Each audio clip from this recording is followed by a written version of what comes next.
Rudolph the red-nosed reindeer had a very shiny nose, and if you ever saw it, you might even say it glows. And all of the other reindeer. It was almost Christmas break, and I was thinking to myself, you've got to get to know Lindsey. No one else on campus has such radiance. Do you realize how ridiculous you sound? I mean, that's what I was feeling. I'd never met anyone like you. Even just passing by you in the library took my breath away. It's funny that you find this so exciting. At the time, it seemed like a pretty normal semester. Before everything happened, when did we even meet? In English 211, November 29th, 2014. You came in late and had to sit in the back next to me. I waved, and you kind of waved back. Don't you remember? I honestly don't. Is that bad? It doesn't matter now. Anyway, you knew every question the professor asked about the Crucible, and we hadn't even gotten into it yet. I only knew all that because I liked the Daniel Day-Lewis movie version. Whatever.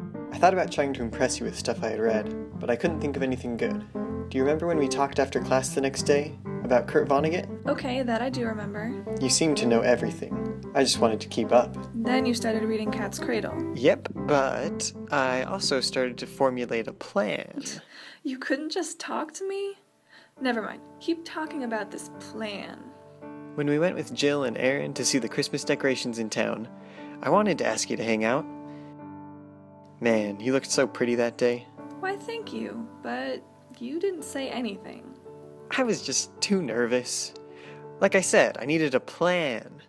When you lack confidence, it just means you need the right scheme, I thought. My first idea was to get Brad's help. The old hit and run. He would go by you and knock your books over, and I would be there to help. I can't believe that you seriously asked him to do that. I'm trying to think. He never went through with it, though. So, that plan didn't go according to, plan. Brad is the wrong guy to ask favors from. He's pretty unreliable. It was probably good that nothing happened there. I had an idea where I wouldn't have to rely on him. This one made more sense. I would just strike up a conversation as you made tea. What kind of things were you gonna say? You know, ask you what tea you're brewing and say, hey, that's my favorite. Unfortunately, I forgot that I was holding a glass of water. I really have only myself to blame on that one. We should move on.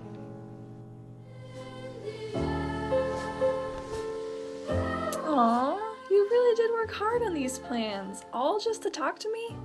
I never noticed Brad, or the tea, or any of this. I know. I had given up on my plans, on ever talking to you. It felt like there was nothing else I could do. Like, I didn't have a chance.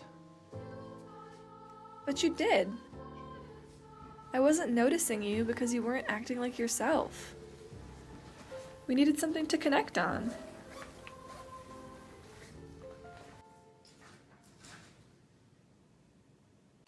Hey Justin, you said you were reading Cat's Cradle, right? Yeah, it's really cool. I'm almost done. That's great. You know, we should get together sometime and talk about it. That sounds like a great idea.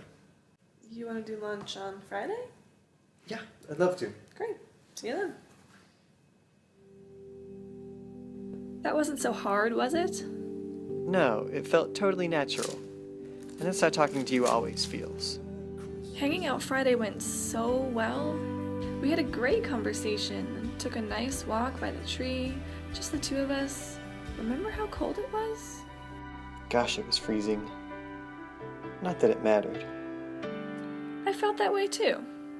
Those Christmas lights light up